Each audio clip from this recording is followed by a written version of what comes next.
Okay, here we go. We're in our notebooks on page 64. This is the last section in chapter 3, talking about parallel lines in the coordinate plane.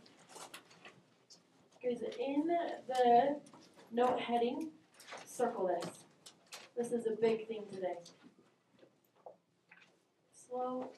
Do you remember in algebra how you talk about slope? We're revisiting it. How many of you feel confident? I remember slope, even though I had the whole summer to forget. Do you think you remember it?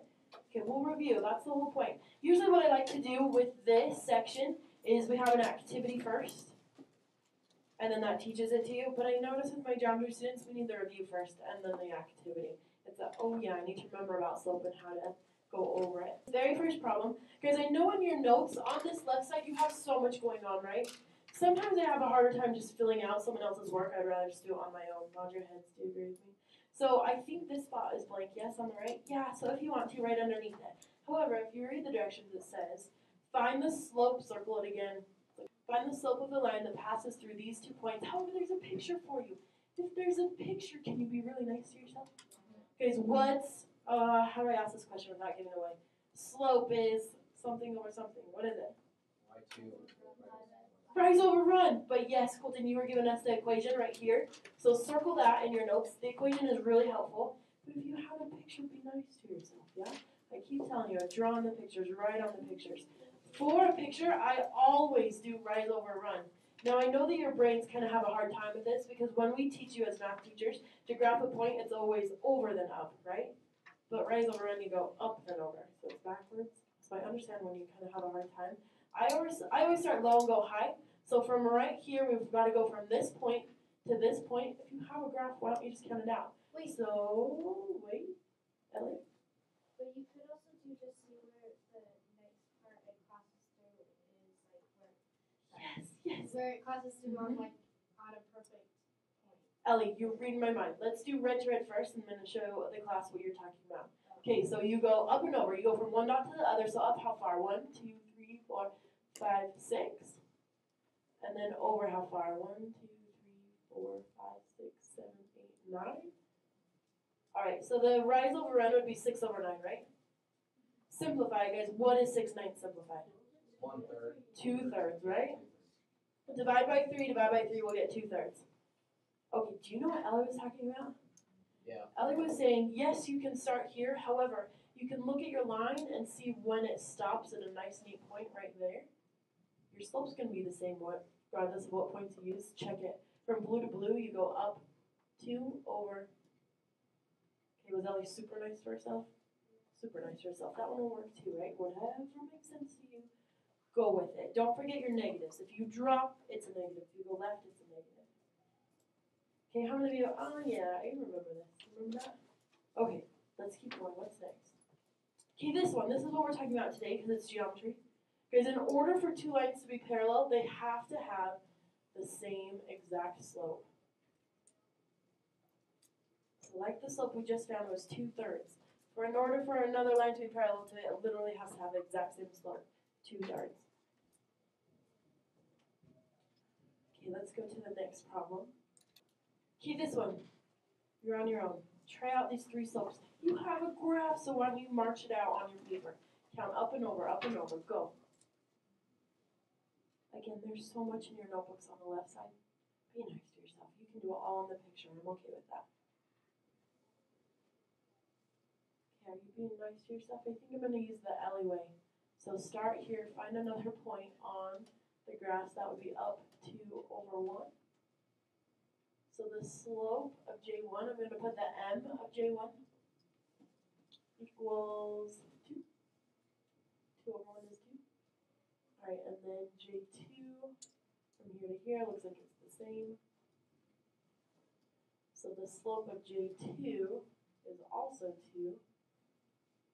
Then the last one from here to, oh, I think I'll just have to do the points they gave us. From here to here, up 1, 2, 3, 4, 5 over 1, 2, 3. Huh. So the slope of J3 is 5/3. Okay, guys, raise your hands. Did you get the same thing as me? Yeah? So which of those 2 lines are parallel? Why? Why J1 and why J2?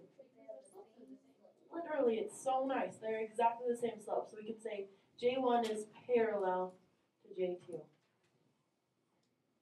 If it ever asks, like on a worksheet on our test, y, did we show our work on the picture and right here?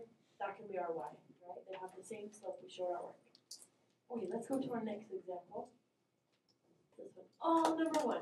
Okay, number 1, we don't have a picture. Technically, could you draw your own graph? Yeah. Sure. So if you're just like, oh crap, I cannot remember that formula, draw yourself a graph. However, it's on your reference sheet, that CRT reference sheet. Guys, the formula, let's write it down. M stands for slope. The formula is take your second y, minus it from the first y. After that, divided by the second x, minus the first x. Again, that's on your reference sheet. Don't stress yourself about memorizing it. But you do need to know how to use it. Okay, so this -2, is that an x or a y? X. It's an x. X always comes first. Let's call it x1, and let's call this one y1. Let's do number 3 is x2, and 0 is y2. Now it's all about just using the formula and plugging it in. So it says y2 minus y1. y2 is 0, minus y1 is 5, over x2 is 3, minus x1 was -2. Interesting. Guys, what's 0 minus 5? Perfect. What's 3 minus -2 though? +5. +5, good job. Keep change. Alright, 3 plus 2, but now what's a -5 divided by a +5? 1. So we can just put this slope is -1. Do you remember using m for slope? Okay, it's going to matter in just a little bit. We'll review it again. Oh, we just did this one from right here. So number 2, separate pictures. Number 2, you have a graph. Be nice to yourself. Can I tell you that on like every geometry CRT, whenever I do the key and then I compare it with the other geometry teachers, I always miss these questions and it makes me angry. Guys, you've got to be really careful. Make sure you check what they're counting by. Because it seems like without fail on the CRT, there's one that counts by 2s.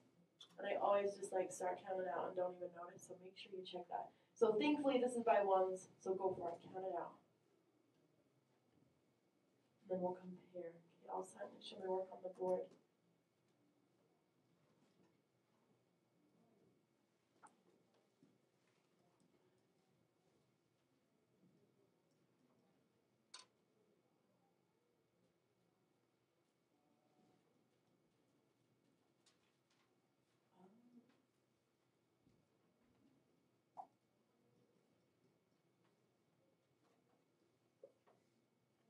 Okay, number 2, it says find the slope of each line. Guys, did you get 2/5 for the first line? Yeah. Did you technically get 1/3 for the second line after you simplified? Yeah. So are they parallel? No. So not parallel. Okay, how many of you are confident with those questions? You feeling okay about those ones? Yeah? Okay, let's move to another Yes, topic. Same. On that, you know how you did the whole thing, so, can you go back? Oh, right here? Yeah. I got a half on both. I have them. Because both of them. it'd be 3 and then over 6, right? Oh, you know what? You're doing it backwards. 3 over 6? Yeah. Wait, you know what? Come to the board. Come show me on the board. Dizzy. Same thing on your notes. There's lots going on. Let me look. Yeah, there is a lot. Guys, if it was me and it was my notes, I would just use that blank space in the left margin. Yeah, and just do what I want to do. So this one is a big deal. This is what I absolutely want to review before I do any sort of activity. So right here, will you put a box around this? Y equals -2x plus 5. You only take one thing from that equation. Guys, how many things do you take from that? One thing, that's it. Because the next part says we've got to figure out an equation that is parallel to that. So there's one thing in that equation that we need. Ellie, do you know what it is? It's the one with the X. That's just, Yes, you need this. Because that is always the slope. and the other numbers don't even matter. The other numbers don't even matter. Thank you so much. Literally, you only take one thing from that and you take the slope. So the slope is -2. We need that. And then the rest of it, we have to use this. Now let's remind you about a good old friend called slope-intercept form. Do you remember that? Alright, so slope-intercept form. Do you remember what the M stands for? I've been telling you. That's the slope, so we've got that, -2. You have to put something for the y and something for the x. Do you know what you put there? Allie, do you remember? What point specifically do you know?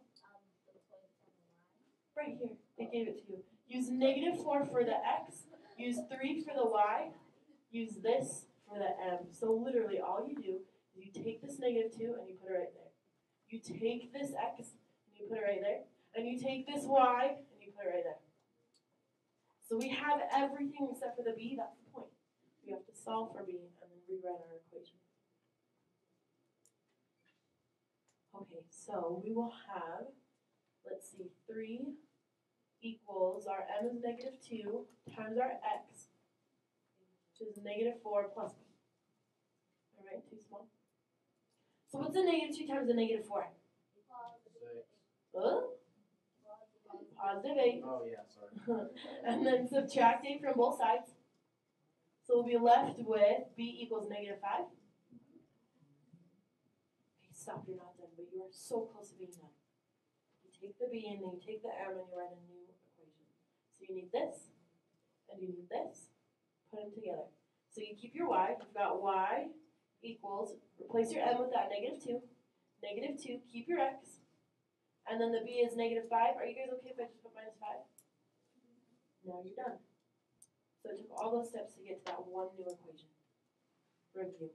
Remember, in the beginning equation, you only take one thing from it. You don't use anything else. And then you use the point to solve for b. Question, Ellen?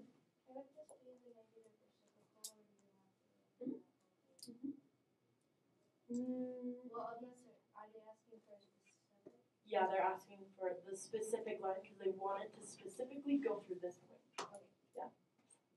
Okay, I think there's one more example of this. Oh, starting it. Okay, so this one. Oh, this is a great question.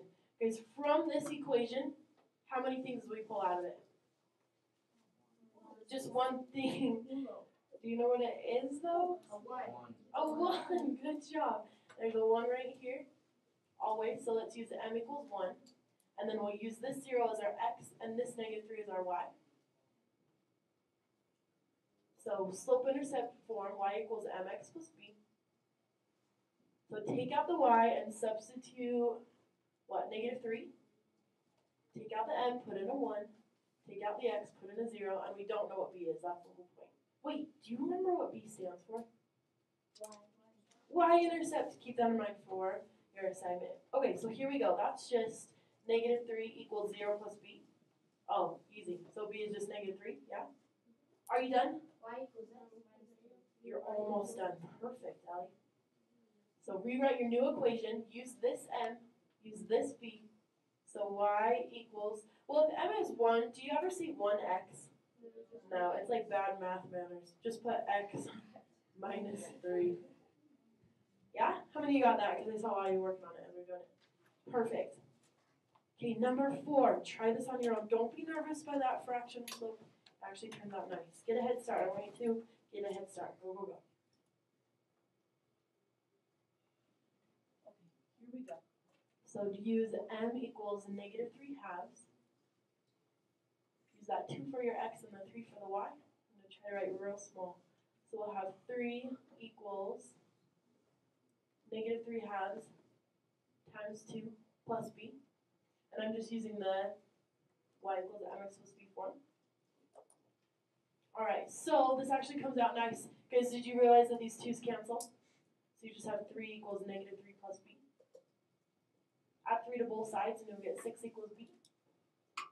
So final answer, use these 2, we'll get y equals -3/2 x plus 6. How many of you got that? Did you get that? Yeah? Question, Goldie, go ahead. But what about the -1? What does that have to do with the? It doesn't have anything to do with it. So Colton asked, what about this -1 right here? Because this is just an equation of a line. So it's going through -1 down 3 over 2. So it's a line like this, and we're trying to find another equation for different lines, but it's got to be parallel. It's a great question. Okay, item number 5. Can you squeeze in number 5? It actually is fantastic if you realize what they give you.